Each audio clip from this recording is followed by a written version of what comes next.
It's another edition of Time About the Movies, and today we're taking a look at the films of September 1st, 1995. I forgot what date this was. But we're here on Labor Day weekend, and usually Labor Day weekend... Actually, no, the last couple of years, Labor Day weekends actually put out some decent films, but for the longest time, Labor Day weekend was kind of the dumping ground for movies that were not seen as potential blockbusters or films that would warrant any big money.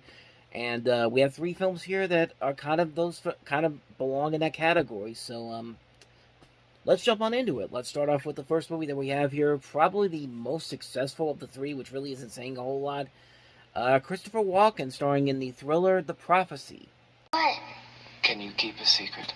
The biggest secret ever. Centuries ago, a second coming was foretold. What did he say to you, Mary? He asked if I could keep a secret. What was that? Something he gave me. But what's coming He wants something. Something that's here. isn't what anyone expects. Oh my God. It's a war in heaven. Over what? Us. Humans.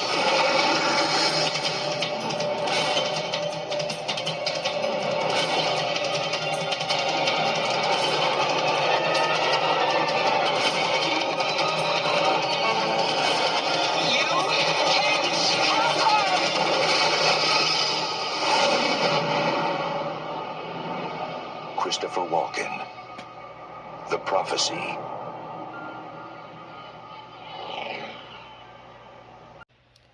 And I say that only on a certain level because, of course, this film was not a gigantic hit. I think it only made like $16 million, and despite opening up to, I think, $7 million.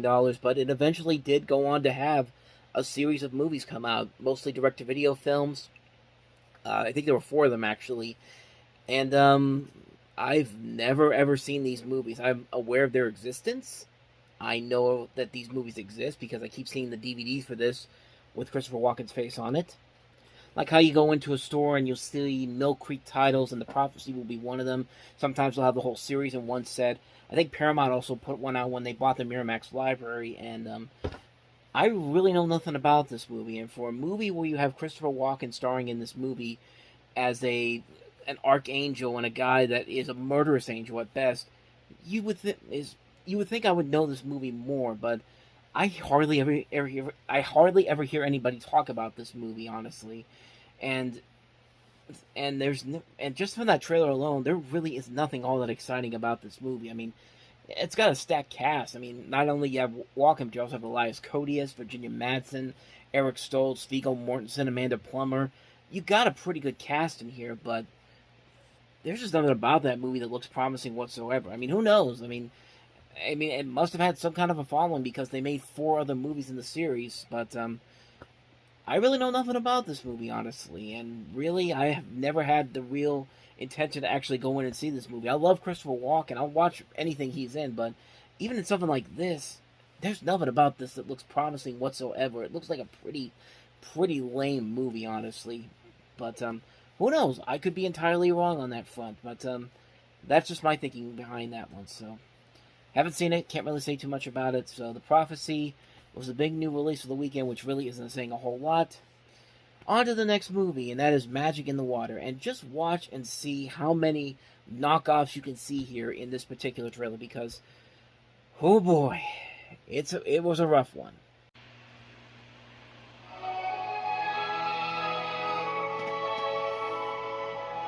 This Labor Day, on a beautiful lake, in a quiet town. Son, who's Yorkie? Probably some ancient Indian myth. He's a slimy, wart-covered serpent who feeds on the bodies of prepubescent female children. Josh, get a life. All I want to know is if he's real or not. Ashley Black is about to discover magic in the water. Daddy! The monster, he's real. He ate my cookies. Yeah, I bet. Now, between what everyone says Native legend has it that he can change forms. change himself into another animal. This is seriously affecting my development. And what everyone believes Jack, have you seen the monster? No, that was a dream. is what she knows in her heart. They're killing him by putting toxins in the lake. You sick? Take the explosives and rig the dump site. Josh, we can't really do this. The critics believe in magic. Magic in the water is an E.T.-like fantasy. A perfect family film, ranks with Disney's finest. Come on, let's go. A magical adventure that will leave you spellbound. The summer's not complete until you see Magic in the Water, where the legend ends and the adventure begins.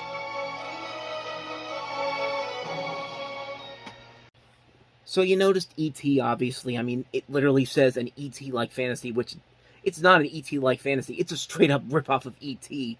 There's a little bit of Free Willy in there with the environmental message. Even the marketing for this movie takes some other source material. Like, you would think the poster would be a little more creative, but tell me if this poster looks familiar to you. I'm going to show you it right now. Yeah. Little Mermaid much?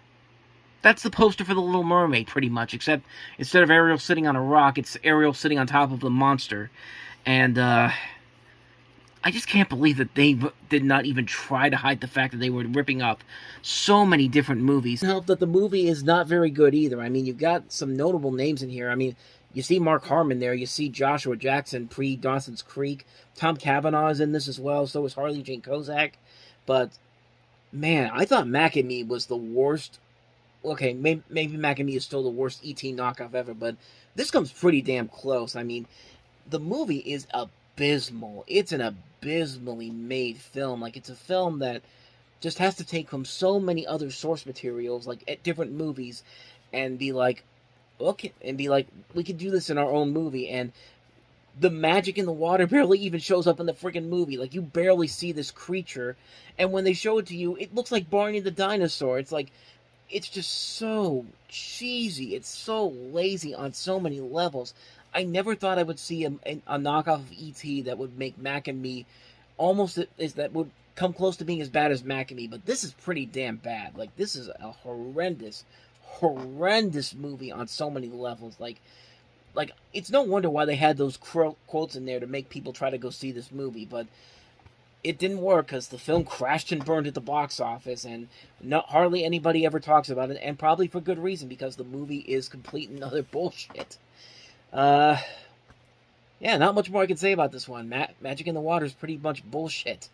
So, let's wrap this one up here. Let's move on to the last movie that we have here, and that is Anthony Hopkins, Campbell Scott, Isabella Rossellini, starring in The Innocent.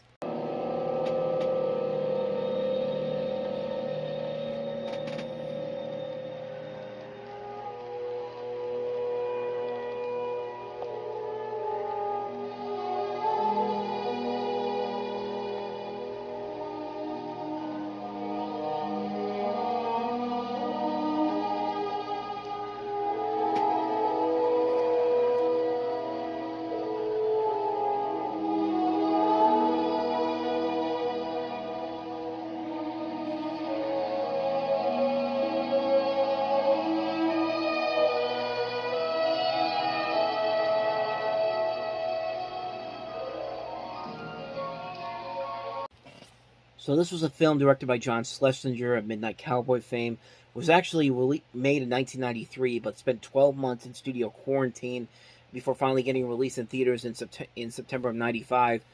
No screenings for critics, which is usually not a very good sign, but I don't know, the movie doesn't look that terrible, and judging by the reviews I see for it, it doesn't look like it has really bad reviews for it. It's just it just doesn't seem like a film that's really doing anything unique or different. I think it's trying to be kind of the Cold War equivalent to Casablanca in a way, and I think some people actually mentioned that in the review for this. I haven't seen this movie, so I don't really know too much about it, but you got Anthony Hopkins, you got Isabella Rossellini, you got Campbell Scott, you have Hart Bachner in here as well. A decent-sized cast overall, and the idea isn't too bad. It's basically a film that centers around the height of the Cold War and a joint CIA MI6 real-life Operation Gold mission building a tunnel under the Russian sector of Berlin. So there could be some interesting ideas there, but judging by the fact that this movie did not get screened for critics and it's been sitting on a shelf for a couple of years, I'm guessing the movie's not that great. It doesn't look like the worst, but it definitely looks like something that could be something that's not as great as they thought it was going to be. It doesn't look terrible. I mean, I've seen much worse that look like this, but I haven't seen it, so I can't really say too much about it. So that is The Innocent.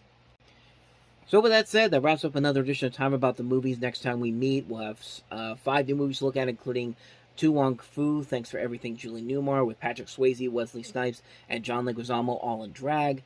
We also have The Tie That Binds, Last of the Dogmen, National Lampoon's Senior Trip, and also Nico Icon. So 5 movies to look at next time around, and we will do that on the next episode. But until then, thank you very much for watching, and if you want to see more videos like this, please hit the playlist on the next page, check out the previous episode, and I'll see you guys tomorrow for another episode. So thank you for watching, I'll see you next time, and until then, as always, take care.